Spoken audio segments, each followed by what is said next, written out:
Hi, everybody. I am pleased to meet you again for this second encounter of our Civic Space this year. A Civic Space, a program developed by La Rue, a space for strong and civic speech, a meeting place for relevant experts around current themes, um, um, social, artistic, educational, but also and above all human.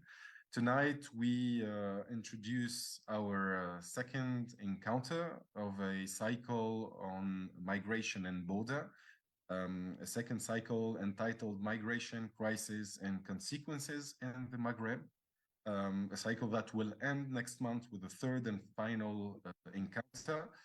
As you have noticed, this encounter will be in English, live streamed through La Rue Facebook page. Tonight, we will have the pleasure of having with us guests, namely Ahlam Chemlali, Nabil Ferdaoussi, and Kheira Arrouche.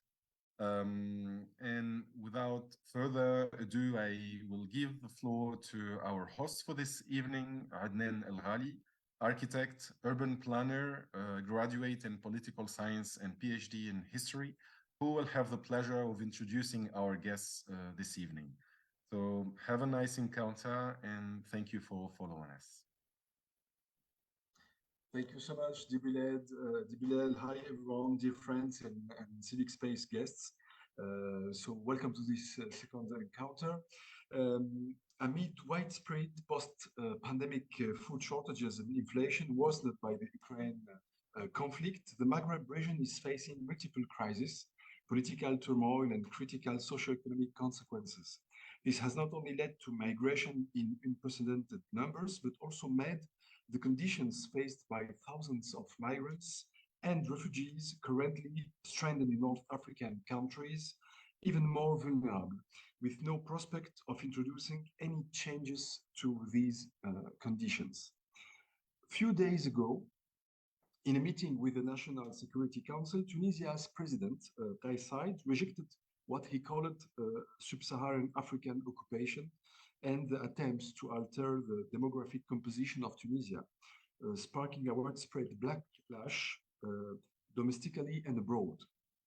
The Tunisian president's comments come amid an unprecedented crackdown targeting hundreds of sub-Saharan Africans, with more than 300 people being detained and placed in a migrant detention facility in one wave of arrests. Tunisia's government says they have crossed its border illegally. The crackdown on the illegal crossing of sub-Saharan African migrants comes just 1 month following a visit from a delegation of Italy's right-wing government, including Deputy Prime Minister Antonio Tajani and Interior Minister Matteo Piatendosi. So Tunisia was initially a major transit point for migrants seeking to cross the Mediterranean to Europe as their final stop. But the country is becoming more and more a destination for migrants in search of a life of dignity. Acting as a gatekeeper for the European Union's migration policy, Tunisia signed agreements that aim at preventing the influx of migrants and refugees to reach Europe, as well as receiving money to implement that policy. The Tunisian Forum for Economic and Social Rights condemns these situations under the name of the policies of non-hosting in Tunisia. It's the name of the last report they issued. Because of its geographical position and its relative stability in a region shaking under the tremors of the Arab Spring, Tunisia seems to be both a transit country, facilitating for sub-Saharan migrants as potential departure to Europe, and also a target country after it got exposed in the European Union's border externalization policies in the Mediterranean, where it seems to have changed status from adjustment variable to major component of this policy. So indeed, Tunisia is often used as a safety valve to make possible the hosting of migrants fleeing from neighboring Libya without opening the doors of a Europe that wants nothing to do with them and that had rather have them in Tunisia, than in the Greek island or in Sicily.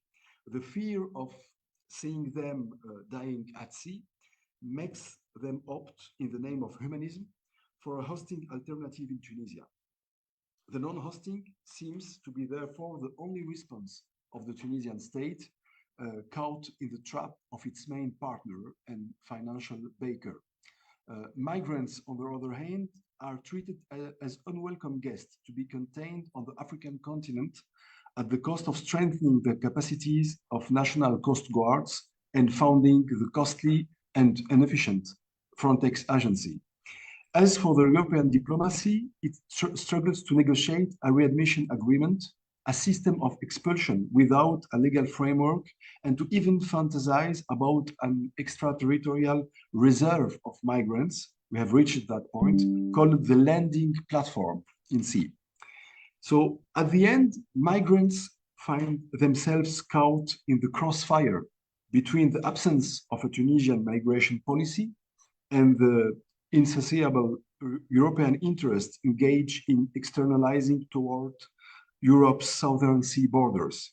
Regarded rightly as a land of rights, but wrongly as a country of destination and asylum, Tunisia witnesses how all the contradiction of the migrants' plight coalesce in its soil. They are trapped in precariousness and vulnerability that expose them to violence, the ordinary one, the one that we saw all this precedent day, unfortunately, but also that of the state, later having failed to recognize them and made them pay their legal invisibility. So in order to get a better understanding of the situation in Tunisia and to have a broader image of the evolution of the migratory dynamic in North Africa, this panel will discuss the current situation in the whole Maghreb in the realm of European border management policy. So therefore, we have the honor and the pleasure to host in our civic space, first of all, Ahlam Chemlali, doctoral fellow at the Dansk Institute for International Studies, researching the intersection of migration, borders, violence, and smuggling through a gendered lens in the North African borderlands. You have been over 10 years professional experience in project and research management from the UN and NGO sector within the field of research, human rights, and development. You conducted more than 70 field missions in fragile and conflict-affected parts of the world across sub-Saharan Africa, the MENA region, as well as South Africa. And we have to say, you have been awarded the Elite Force Institute for Politics and Samfung Prize some weeks ago. So congrats, dear Ahlam, and happy to have you on board. Then we will hear to Kheira Arrouche. You are a doctoral researcher at the School of Sociology and Social Policy at the University of Leeds in the United Kingdom. And your ethnographic research project investigates the mobility, immobility, trajectories of West and Central African migrants in the context of Algeria. So you will look into the intersection of irregularity, race, and also gender. And your research interests are particularly in mobility processes, migration facilitation, irregular migration, and migration governance. And finally, we are happy to have with us Nabil Ferdaoussi, a doctoral research fellow at the Institute for Humanities in Africa at the University of Cape Town. And your doctoral project examines the politics of managing border death and disappearance of migrants at the EU-Moroccan borders. So thank you, all of you three, for being with us tonight and accepting this invitation. And dear Ahlam, the floor is yours for the first intervention. Thank you. Shukran, Adnan. Thank you so much. And yeah, first of all, I just want to thank you, Adnan and Ladru, for this opportunity and invitation. I have really had the pleasure and honor to work with you, both Ladru and Adnan, several times now, and I really enjoy every time we have the opportunity to work together. So thank you. And I'm also really happy to see Kheira and Nabil here as part of the panel. I really admire your work, and so it's a really pleasure to to be with you on this event. So basically, I will speak a bit about the context or situation in Tunisia, where I have conducted my fieldwork. And actually, what Adnen just spoke about will be a natural extension of it, even though we haven't discussed my presentation. It's very much in line with what Adnen just talked about. And I will also make it brief so we have time to have an interesting discussion. But traditionally, Tunisia is a country of origin, has also increasingly become a destination and transit country, and also an important point of departure for clandestine journeys onto Europe for both Tunisians and non-Tunisian migrants. The EU considers Tunisia a critical country of both transit and origin, which has also led to the signing of multiple agreements seeking to curtail the departure of both Tunisians and of the migrants from across Africa and Asia who arrive in the country seeking to either reach the EU or also stay in the country. And Italy and the EU have held high-level meetings with Tunisia over the years, latest in 2021, with the EU pledging 1 million euros alone that year to curb migration flows with the support of interception of boats, supporting and strengthening the Tunisian Coast Guard, which we'll also say some words about.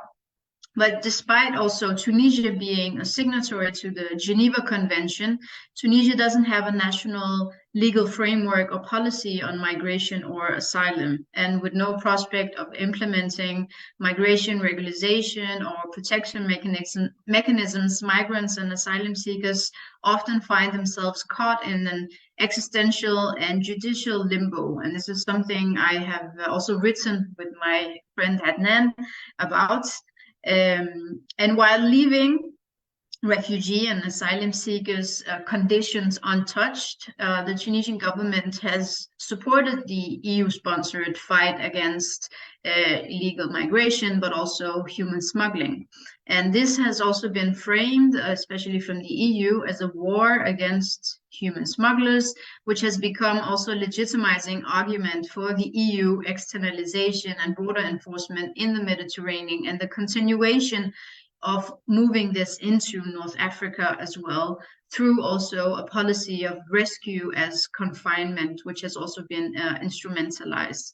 And this is something we see a lot also in the southern part of Tunisia, where you have a lot of migrants crossing from Libya who end up being intercepted by the Tunisian Coast Guard and then brought to Medellin, for instance, where they don't have an opportunity to integrate or leave. So it's this type of rescue as containment or as capture, as some of them say.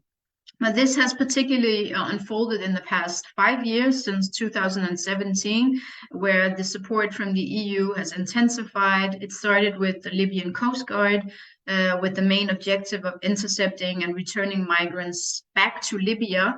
But now you also have a recent new addition to this naval battle in the Mediterranean, which is the increasing role of the Tunisian Coast Guard, Garde Nationale Maritime, where you also saw last year, between just September and January this year, in 2022, alone, the Tunisian Coast Guard rescued and intercepted more than 30,000 migrants who were returned to Tunisia. So while reports also concerning the departure of thousands of Tunisians is often dominating the international media landscape, the number of refugees and asylum seekers and migrants moving into and through Tunisia has also surged to levels unseen since the 2011 revolution. So the border management policies of the EU also mean that migrants are increasingly being intercepted, rerouted, or returned. And this has, from research, as we know, not only resulted in people taking more longer and more remote and dangerous route, but it has also increased the numbers of dead and missing at sea. So the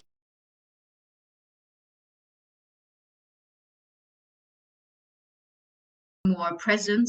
And many argue also that Tunisia, as a new European pre-frontier, has developed into an important laboratory for EU politics of externalization, where border enforcement activities and migration management policies are being tested out. And so we can say, what are the consequences then? Well, I think we are slowly beginning to witness the deep consequences of these policies, which have obviously primarily been, and the object have been to keep migrants and refugees away from Europe at any cost. And of course, the consequences are not just the very visual and spectacular shipwrecks and deaths at sea and the growing migrant cemeteries we also see along the coastal line in Tunisia. We have cemeteries in Zarzis, cemeteries in Sfax, cemeteries along the coast, not in Tunisia, but across the Maghreb. But also how this impacts the national policies and internal and local dynamics in cities, in poor neighborhoods, in the banlieue. And I actually wanted to present some of my field research in some of these urban spaces, like Parlazak, a banlieue in the outskirts of north of Tunis, the capital. But actually what Adnen also just mentioned in his introduction, due to these newly events, from the statement by the president, I've actually used that case to talk about, as I see it, as also a consequence of these policies. So what happened was that this week, or this, I think Tuesday the 21st, in a meeting with the National Security Council, Kais Saied, the Tunisian president, claimed that there is a conspiracy on the way to transform Tunisia into a purely African country that has no affiliation with Arab and Islamic nations. And that there have been political parties that have received huge sums of money after 2011 in order to settle irregular migrants from sub-Saharan Africa into Tunisia. And he also stressed the need to quickly put an end to this phenomenon, especially since these hordes of irregular immigrants from sub-Saharan Africa are still continuing and being involved in violence and crimes and other unacceptable practices, and also calling for, on all levels of the government, to strictly implement the law relating to the status of foreigners in Tunisia and those who cross the border. And this is both diplomatic, security, and military levels to work together to put an end on this phenomenon quickly, he stated. And this has so far resulted in, according to Tunisian NGOs, over 400 sub-Saharan Africans, migrants, detained and arrested in Bouchoucha detention centers and other centers, where they are also, some of them, according to the NGOs, despite having refugee cards or other documents, still are being thrown in detention. And more, I think, interestingly, is that this comment by Kais Saied, which I think surprised many, was celebrated by the far-right French politician Éric Zemmour, who retweeted, or he shared this and celebrated this comment and asked, so what are we waiting for to fight against the Great Replacement, referring to European states taking the same stand. And it looks also very much from the outside as there is being adopted an EU rhetoric that we also see in European countries, anti-immigrant sentiments and discourses, which evokes also the Great Replacement theory. And this is, of course, also, it comes at a time when you have escalating deep economic crisis, inflation, food, energy crisis, and often we see this politically and historically. It calls for a collective enemy or scapegoats, and it's an old technique used to put the most vulnerable against each other. And I think also this could also be what the European policies have been aiming for. While this also rhetoric is worrying and dangerous in itself, there's already been an uptick in racial violence and attacks. And I have myself, from my fieldwork, my migrant informants and friends have already, the past few days, sent me a lot of videos and messages that they are scared and have been told by the landlords not to leave and to stay indoor and all of this. And even students have also, West African students from Mali or the Comoros or Guinea have also been asked by their universities and by their unions in Tunisia to stay indoor and not go out. So the environment is tense at the moment. And I think it also is important to see this development as something that is linked to European migration policies and externalization, and how these policies of containment now for years and years has changed the social fabric of so-called third countries or migration partners like Tunisia, Morocco, or Algeria, and creating what we now witness in Tunisia, this pressure cooker situation that can explode at any point. And we have also seen this before in Morocco and in Algeria with police crackdowns and expulsion to the desert over the years. So I think also what I say, it refers to or considers a conspiracy against Tunisia since the beginning of the century, is not a conspiracy, but rather a real reality linked to the changing migration policies in Europe. And also through the creation of, we've seen examples since 2004, the creation of the European Agency for Borders and Coast Guard, Frontex, which is a tool basically for border control and externalization of borders, has affected the countries, the partner countries, so to speak, in North Africa. And also since Italy in 2010 created the total elimination migration law with Tunisia, that same year the island of Lampedusa did not record any arrivals of any Tunisians or foreigners. This, of course, changed dramatically after the Tunisian revolution in 2011, where you saw more than 20,000 Tunisians reach Italy during the first month of that year.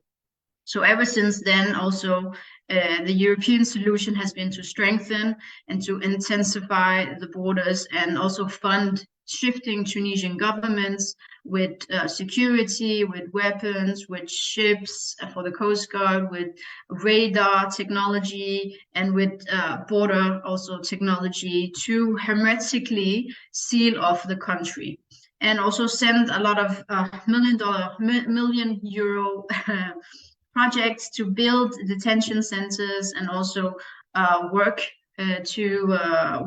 for Tunisia to become a country of receiving and destination and not transit.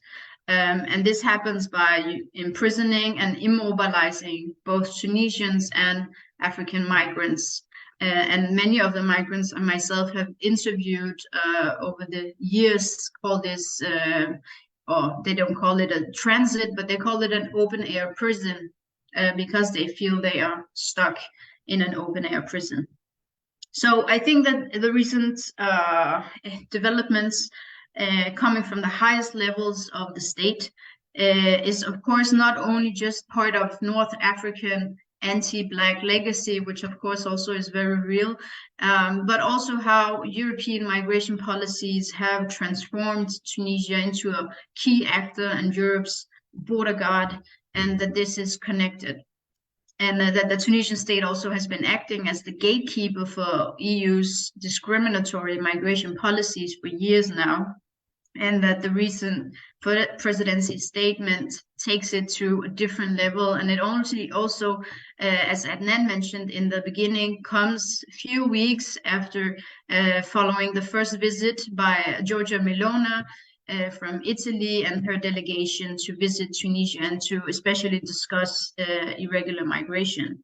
And also just today, the new foreign minister, Nabil met with the Italian ambassador today to discuss again bilateral cooperation. And Italy's foreign minister visited Tunisia last month and called on Tunisian authorities to curb the flow of migrants to Italy. And he called it a plague for Tunisia is also a plague for Italy. So I think it's important not to see this just as sheer racism or fascism, but that it's also a favor to Europe and also a consequence of these policies.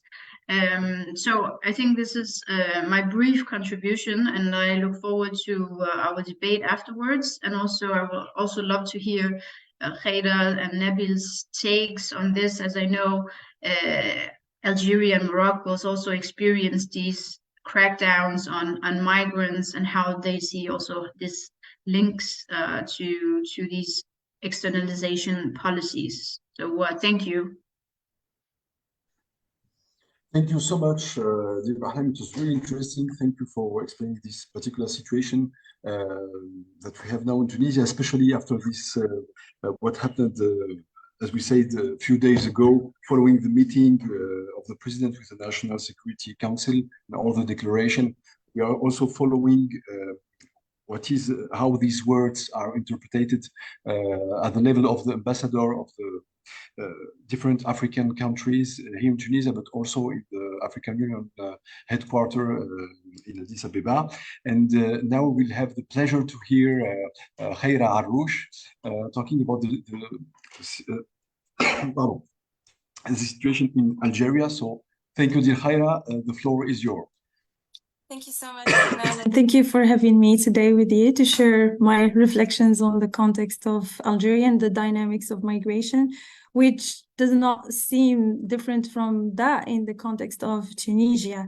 So Algeria is a significant stage of Western Central African migrants' journeys, and although the migration enforcement dynamics within the country have not received that much attention scholarly, and Algeria is becoming a de facto destination for and transit point for Western Central African migrants. So I will try to walk you through the Algerian government approach deployed to deter the migrant movement and presence within the country, and particularly within the northern part of Algeria. And I try to highlight the consequences and the current implications of the stratified and racial system implemented against the Western Central African migrants who are stuck or grounding in the context of Algeria for an indeterminate periods of time.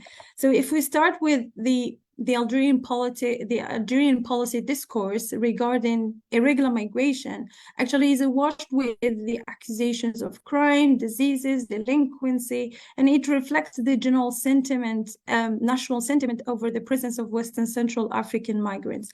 The racialized figure of sub-Saharan migrants have become subject to political labels that actually fail to speak about the high heterogeneity of their conditions, their conditions of departure or along the journey, and their conditions within the country. So the government introduced this securitarization framework combined with racialized policy discourse. The migrants have been constructed as a figure that threatens the public discourse and the national security and the public order. This discourse legitimizes the state's decision to introduce different modes of containment and border enforcement practices that make the migrant more vulnerable to security apparatus.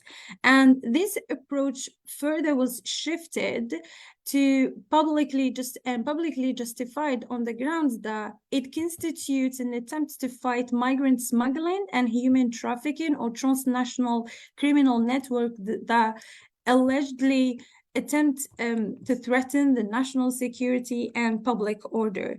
Yet this fight against these criminal networks, framed as a form of a protection for the migrant, leads to the removal via collective expulsions that do not meet at least the basic humanitarian standards.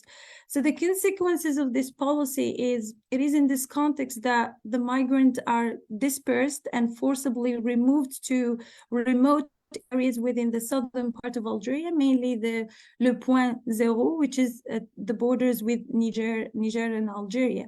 And this arbitrary arrest, part of the containment and repressive policies to manage irregular migration, occur from the northern cities like Oran, Algiers, and Naba, Blida, as well as the southern cities like Bashar and Gardaya.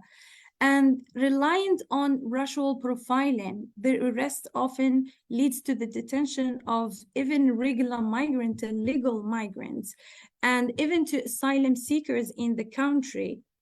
The authorities often refuse to check the migrant document or even consider them as valid. Like the asylum seekers, when they show their documents issued from the UNHCR, they usually considered as invalid, as not issued, as these documents were not issued by the Algerian authorities. So the asylum seekers as well are subject to detention and to expulsions. And we know that Algeria does not have an asylum system in place, which produces further precarious situation and vulnerabilities for the migrant. So even the routes to regularization or even to safety are actually producing further vulnerabilities. So the forced removal and expulsion operations they carried out, particularly those on what is known le refoulement, seek to serve as deterrent mechanisms and an attempt to reduce the migrant visibility within the northern cities. So these operations occurs on a weekly basis, and their main objective is to disperse the migrant within the southern part and reduce their concentration within the northern cities. Granted, these removals and expulsions further increase the migrant vulnerabilities. They will be subject to violence, to dispossession of their belongings and savings, and they are not solely, although these practices are not solely carried by Algeria, the migrant repeatedly confirmed facing similar practices resulting from the EU securitarization policies implemented along the routes to deter their movement, and mainly in Niger. So when we look to this policy and its implications on the migrant, we find that none of these state-sponsored efforts are actually deterring the migrant from returning to the northern part of Algeria. The migrant always find their way to come back to the northern cities and pursuing their migration projects. The Algerian authorities introduced this opaque mode of containment that produces temporal spatial implications for the migrant who are considered as disposable working force. So the migrants are living under uncertainty, liminality, precarious conditions, and they have gradually developed certain strategies to counter these punitive policies, and they are moving into socio-spatial organizations that kind of provide active protection, solidarity, and safety, considering the gradual tightening of migration control in the Algerian territory. So when I work, I was into these urban spaces and to see how trying to trace the presence within the city. So we find that the migrants are those aliens within our societies and within the cities, and they are further pushed into those Pannonian non-being spaces. We find that they are scattered around the cities, living within the most deprived urban spaces. I first tried to observe the placette, or these roundabouts that brings insight into how the migrants position themselves within particular locality and how the different socio-spatial organizations within the urban cities. And these sites, they mark the migrant configuration of the space they pass or choose to ground in. And one can observe these continuous silent struggles and invisible efforts demonstrated by the migrant to claim a place or position themselves, while all the efforts are invested to restrain them from that. So the placet, as much as it provides them with opportunities, meeting up with the migrant, it actually works as the point de repère for the migrant moving or arriving newly to the cities of Algeria. But as well, they produce certain vulnerabilities considered as those disposable working force exploited within the construction sector in Algeria. So the migrants are continuously resisting these punitive policies and trying to subvert the state's punitive policies. But while they navigate these policies, they as well have to navigate a certain socio-economic places. They have been put in place to counter the punitive policies and facilitate the migrant movement. However, these social spaces like the ghettos or the Maki or the Nganda, they are ambivalent spaces that, as much as they provide the migrant with protection, safety, they as well reproduce vulnerabilities for the migrant. So these spaces, they hold a great role in facilitating the movement of the migrant and their return back to the northern part. We have different socio-economic structures established within the southern part and a different one within the northern cities. If we take the example of the ghettos within the south, they constitute a complex social space of survival and solidarity. And in light of the marginalization and border enforcement, the migrants, although they understand the illicit aspect of these spaces and often accept the precarious conditions they provide, their main concern is about that little support and protection these places provide. They as well constitute a source for networks and information about how to move to the northern part. So the ghettos have very strict management rules and particular hierarchy that sets the organization and the collective life, tasks, behavior, time of circulation, the presence of the male and female migrants. However, when we look to the northern part, we have different social spaces. We find that there's a different circuit of actors and places called the Maki or Maki Ghetto, which holds as well they take different forms. And these places, they host the migrants and provide sometimes food, accommodation. And the Maki stands for clandestine informal bar restaurants, typically run by migrant couples, referred to as the mother and the father, who occupy apartments in most of the deprived areas and districts in the city of Oran. An important aspect of the ghettos and the Maki is the engagement of female migrants in wide range of intimate forms of labor during their stay and mobility in Algeria. So moving independently without financial resources or networks, many women engage in contractual pairing and other forms of intimate exchange with varying actors within these spaces. So when we look to the male migrant, the placet is male-dominated space. So the male migrant, they can find work within the context of Algeria in construction sectors. However, when we look beyond the placet to the neighborhoods and to these social spaces of the Maki, the Nganda, we find that female are mainly concentrated in these spaces and they don't have opportunities of work as much as male migrants hold in Algeria. So they have to accept or engage in certain practices within these spaces, such as these contractual pairing, which as much as they are forms of intimate exchange and they provide caring, kinship, however, they are as well very problematic practices that do not necessarily lead to mobility or to safety, and rather they impose certain obligations on the body of the female migrant, on their identities, and they as well expose them to further violence and further precarious conditions.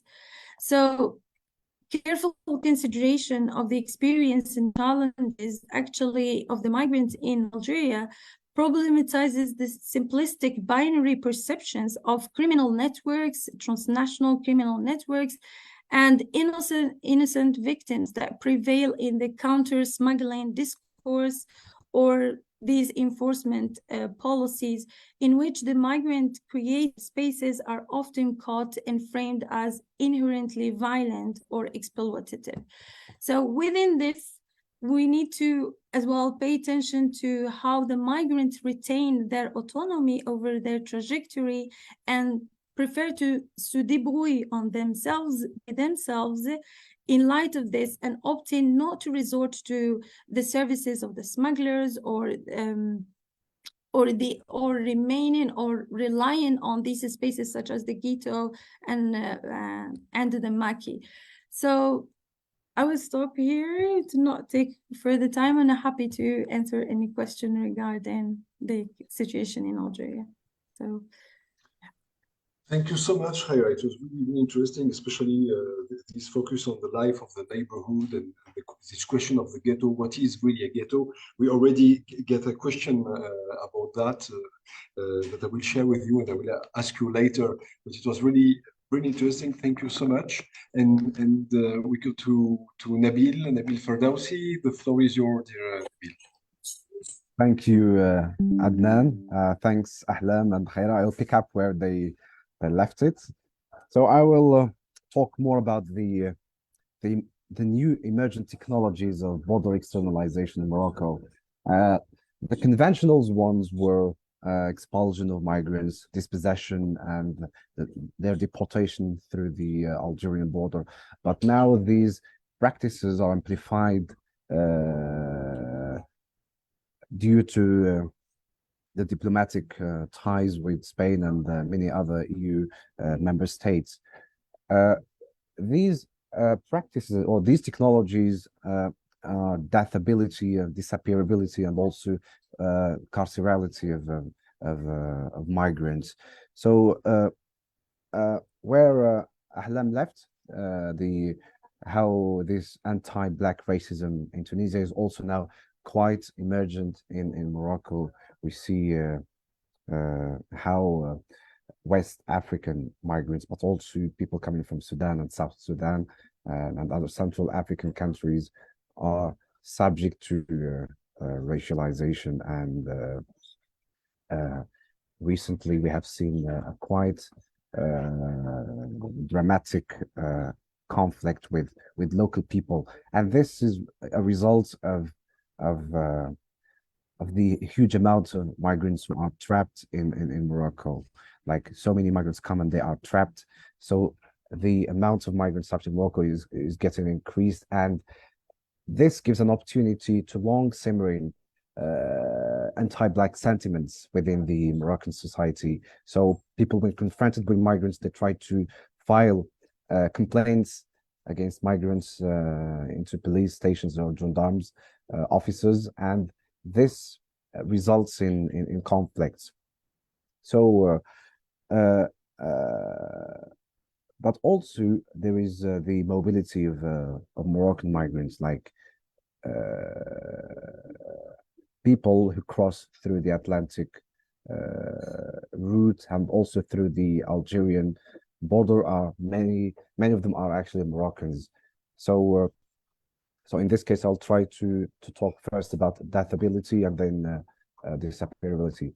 So this spectacular existence of sub-Saharan migrants in Morocco makes them more trapped because of their racial profiling, but at the same time, the spectral mobility of Moroccans is not seen. It's something that is invisible and then seen to many. So many of them go, but and many of them go missing or die at sea. And this actually is amplified by the externalization politics. We see how the tightening of the Western Mediterranean route leads to the multiplication of more dangerous routes. Like Moroccans now take the Moroccan-Algerian border, and now it's very expensive. It goes up to 70,000 dirhams, like 7,000 euros, to cross through the Algerian border and then through Wahran. Many Moroccans, especially in the Oriental region, opt for this route. And the same border, which is the Moroccan-Algerian border, is the entry point of West African migrants and also Sudanese and South Sudanese asylum seeker. This border now becomes more fatal. Like people who come to cross the border, they don't see that there is a very deep ditch. It's 11 meters deep and 5 meters wide. So people, when they climb the fence, they try to run away to escape, but then after 50 meters from the fence, they fall into the ditch. And I went yesterday to visit some Sudanese migrants into hospitals. Many of them have backbone fractures and leg fractures. So this results in and many actually died in this in these ditches due to the border infrastructure, but also to non-human forces like the climate. When it's very cold, people are trapped in this ditch and they soak wet, so they die. So it's a kind of the coalescence of these human and non-human forces also lead to the deathability of migrants.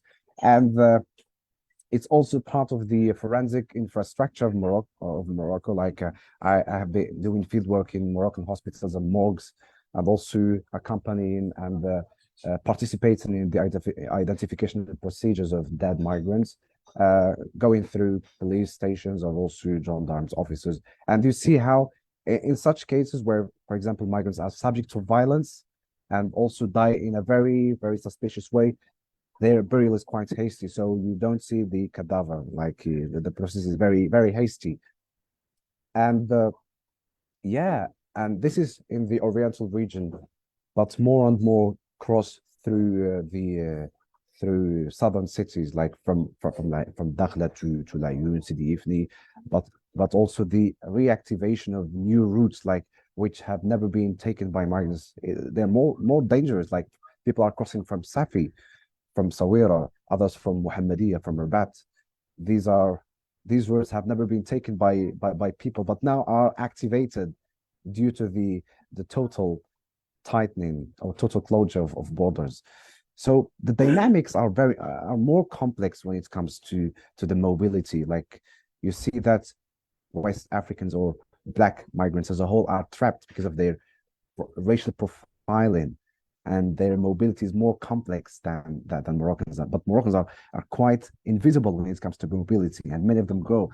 And when they cross through the Moroccan-Algerian borders, many are detained in the Libyan detention centers, or they just die at sea, and it makes the process more complex for identification.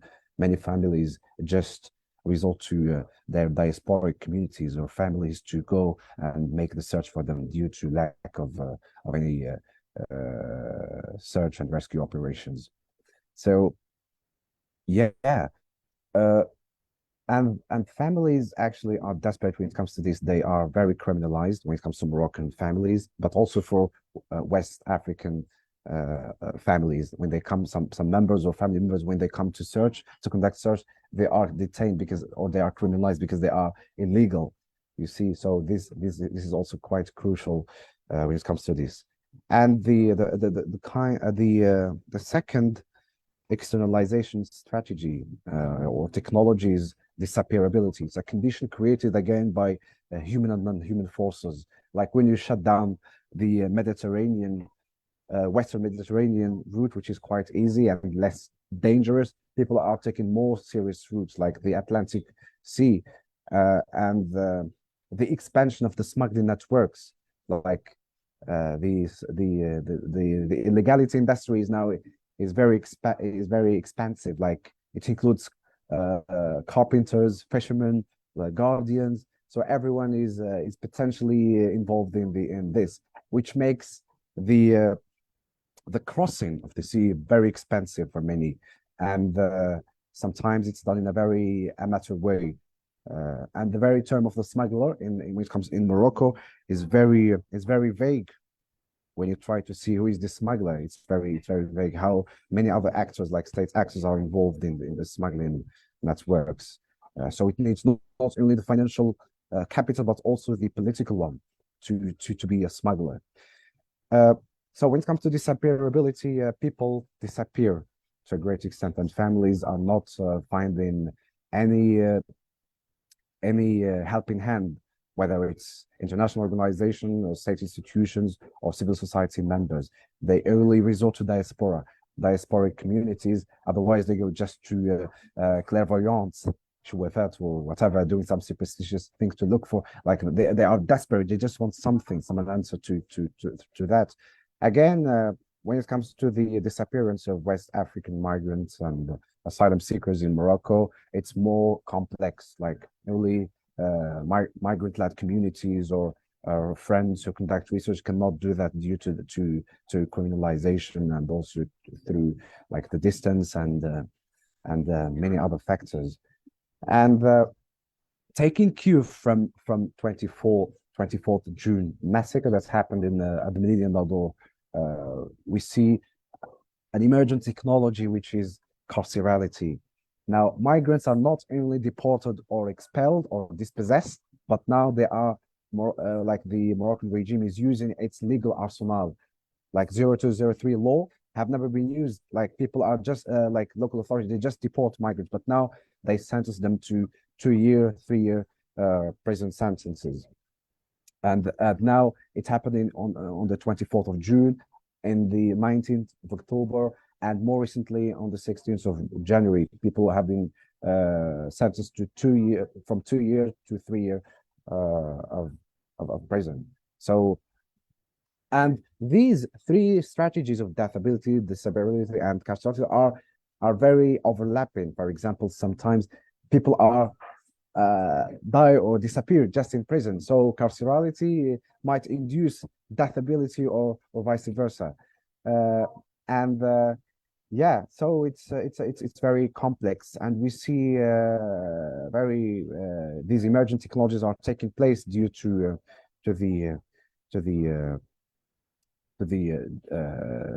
changes in diplomatic relationship between Spain and Morocco. I guess that's enough. Thank you so much. Looking forward to questions and discussion. Thanks. Thank you so much, Nabil. Thank you so much to all of you three, because it was really interesting to have these insights and this also interpretation on this very different. At the end, are they so different? Are the contexts so different in our three North African countries? There are certainly major differences, but at the same time, we feel that there are some similarities on the situations. I would like to maybe to I have a couple of questions here. So I will begin with maybe with Ahlam. The question we received, it's linked to what you say about Tunisia as being a laboratory for EU border externalization policies. And I'm trying to translate correctly. How do you interpret what happened a few days ago? So the declaration of the Tunisian head of state, and can we consider it as a tentative of the Tunisian state to emancipate from the EU externalization policies? Thank you for that question. I think it's still very, very fresh. I mean, it happened a few days ago, and I think I just saw today that the president kind of doubled down, and he said that the regular migrants can stay. It's not everyone, but obviously the goat is out is a Danish expression. It's already out there. But I think that there is a duality in this, both that it could be as a contestant contesting the pressure from external pressure from the EU, and at the same time there's also obviously internal politics going on at the moment, because this is coming also following other arrestations and crackdown on political opponents. So it could also be seen as a way to assert power and this strongman also discourse that now we have to have our laws and sovereignty and territory be respected and all of this discourse. But also at the same time, we know that there have been meetings with Italian delegations and visits from Italy as well, with Meloni and so on. So we know that this is also happening at the same time, and him asserting also this, that we need to, stop irregular migration, could also be seen as a way to show Italy, for instance, as a partner, that we are a valuable partner to be trusted and so on. But I still think that it's very early stages, and I think all analysts on Tunisia were surprised with this statement.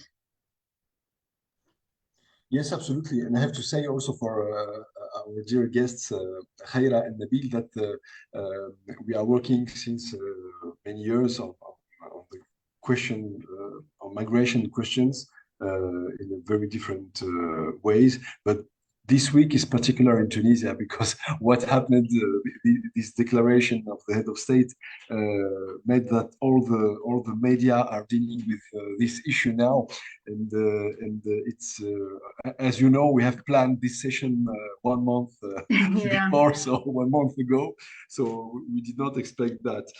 I have a following question. At the end, we have 3 questions, so it's perfect. This question is for Kheira.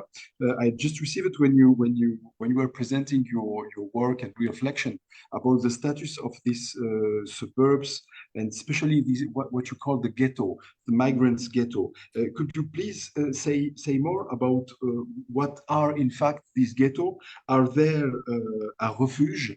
I didn't find the word in English. Or are they as prisons for the migrants communities? Because at the same time they find there what you said. So it means that you say that they find there how to survive, they found their solidarity, they found their communitarian services, but at the same time this question of mobility and invisibility, visibility versus visibility, that makes for them sometimes difficult to live outside. So can you tell us more about the status of these ghettos and how they live there? So my attempt here is not to romanticize about these spaces, not to picture them as like only spaces of solidarity and protection, but like what I want to do is more problematize them, and we need to recognize that these spaces have been created within a space of punitive policies and enforcement policies. So they are certainly like fought with some limitations and problematic aspects. So these spaces are not unique to the context of Algeria. They have been documented within Morocco or Tunisia. And these are like new urban reconfigurations that resulted from the ongoing contestation between migrants and enforcement policies. So when I look to the experiences of the migrant within these spaces, they are considered as a crossing points for the migrant, and the migrant at some point within their trajectory, they have to use these spaces. They the migrant at least at some point within their trajectory with solidarity, with a space to live in, especially after the arrival to Algeria. They stand as spaces of resting after the whole perilous journey of crossing the Sahel region. Most of them, they arrive broke, without any financial resources, without any networks, social networks. So these spaces, they provide at least a resting space for the migrant after the journey. And the experience within the ghettos, they find a melange of different networks. So the migrants who have been deported from the north, those who have been stuck there for months, so they will acquire certain strategies about how to navigate the Algerian policy, the particular cities they need to go and to head to, whether Algiers or Oran. Usually they will receive always the information that Oran is an economic city, avoid Algiers because it's a political city. So they receive the whole information needed upon their arrival. However, there's the strict and unequal structure of these spaces produce certain vulnerabilities for male and female migrant, and especially the migrant en couple who are traveling with their spouses. For instance, they are the most targeted from the organizers or the chairman, who is the head of the ghettos. And they are targeted simply to emasculate their power as men holding these spaces, and the man who is with you on the journey, he's not capable to protect you during this journey. So there's so much abuse and sexual harassment for female migrants who pass or stay within these spaces. So my aim is not to romanticize them, but rather to problematize the aspects of the ghettos. As much as they provide certain good things for the migrant, they are as well very problematic because of their unequal and power hierarchy within these spaces. I hope this clarifies things. I'm happy to carry on. Yes, absolutely. Thank you so much. At least from my side. But it also leads me to the next question, which is linked. I will read it in French and try to translate it. On assiste à une croissance de racisme débridé dans nos sociétés du Maghreb, mais en face, le discours des suprémacistes noirs fait des émules. Allons-nous vers une confrontation entre les deux extrêmes des deux communautés? So clearly the question is linked to, again, what is happening in Tunisia, but what's happened also, I think, in some Moroccan and Algerian cities. So it means some clashes between some migrants group and some natives groups. And here the question we have is that finally the tension that exists make us see the worst from maybe from both communities. And the question here is, are we going toward more tensions between these different communities, especially in terms of how we said I would say it in French, of récit, and as you know, some of the words of the Tunisian president's speech were used by the French politician Éric Zemmour, as you know. So I think this question is clearly linked to what happened some days ago. So the question is to both of you, Nabil and Kheira.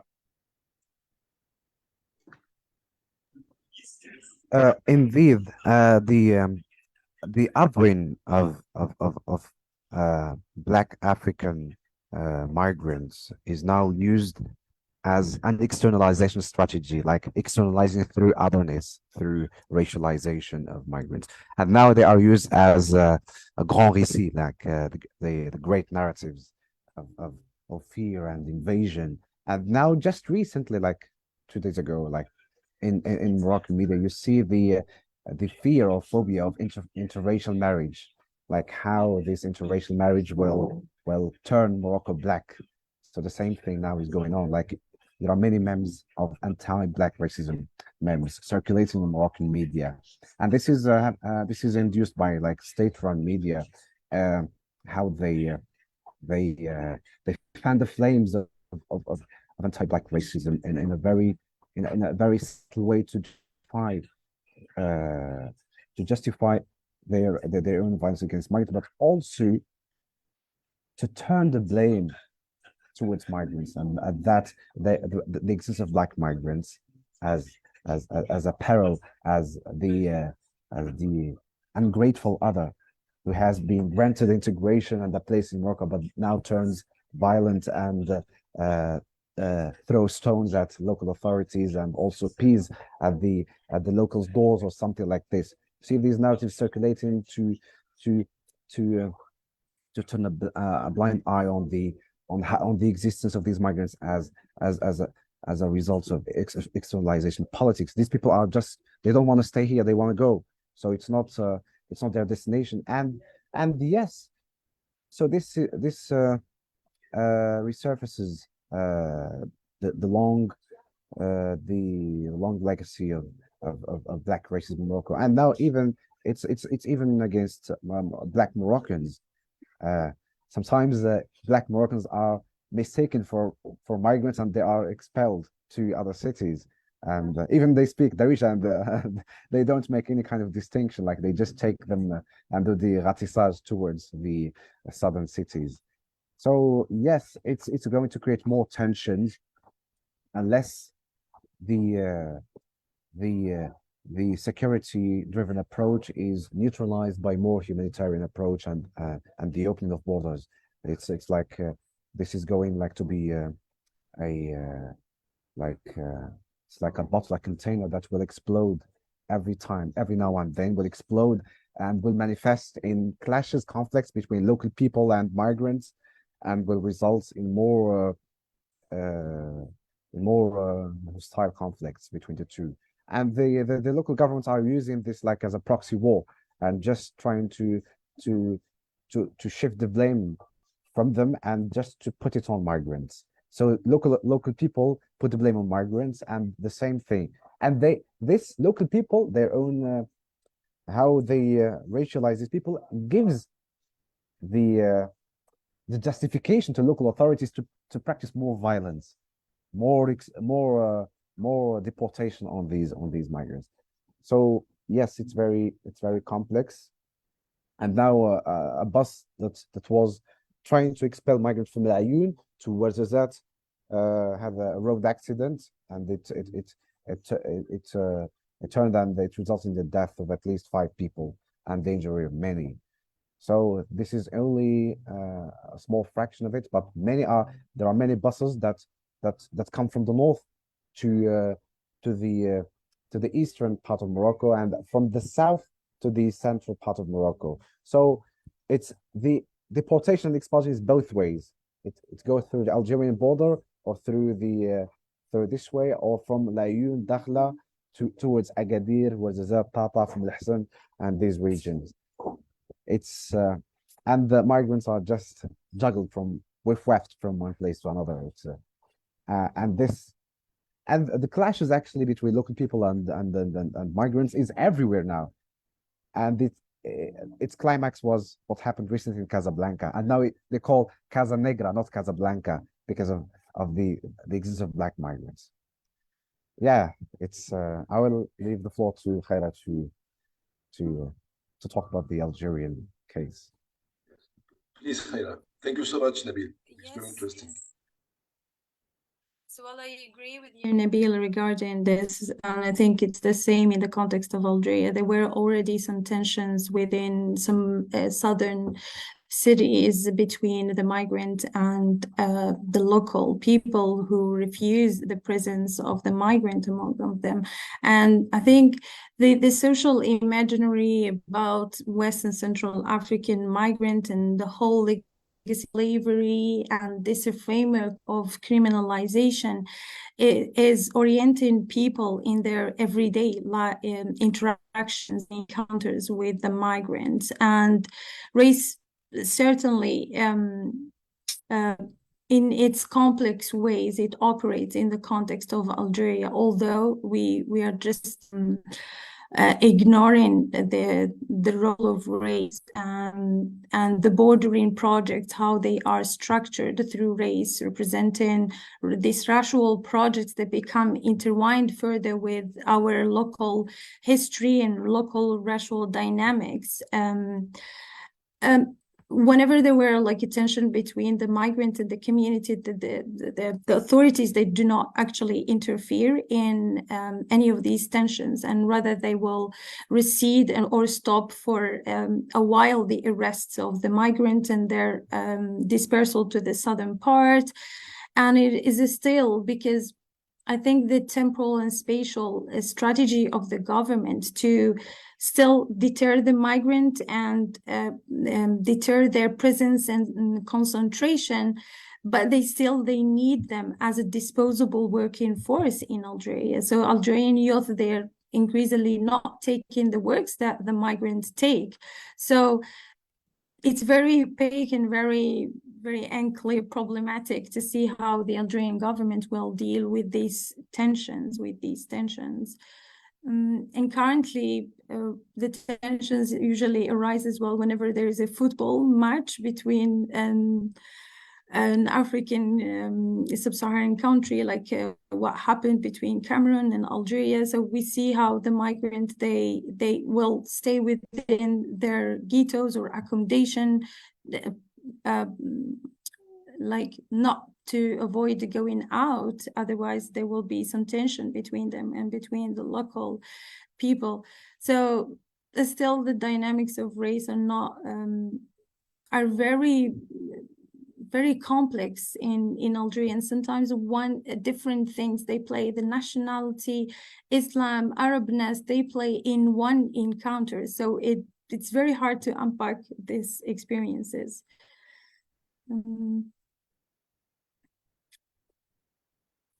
Thank you so much, dear Kheira. Thank you so much for your answer. Thank you so much to Nabil and also to Ahlam. I remember also this sentence of Ahlam at the beginning of intervention, putting the vulnerable, the ones against the others. And at the end, that's what we get from this terrible game, this disposable working force that is one day praised for its availability, and another day criticized as an alien and invited to leave.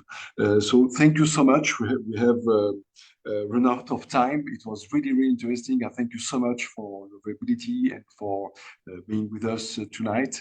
And it also shows to us that we need more research and more work on the field to better understand what is happening in our countries in particular. And I will just thank again all the team of the La Rue for their assistance and support, and maybe see you the next month for our next encounter. So thank you so much again for being with us, and all the best. Thank you, Adnan. Thanks, Ahlam. Kheira. Thank you all. Thank you. Ciao, ciao. Have a good night. Good night. Good night. Good night.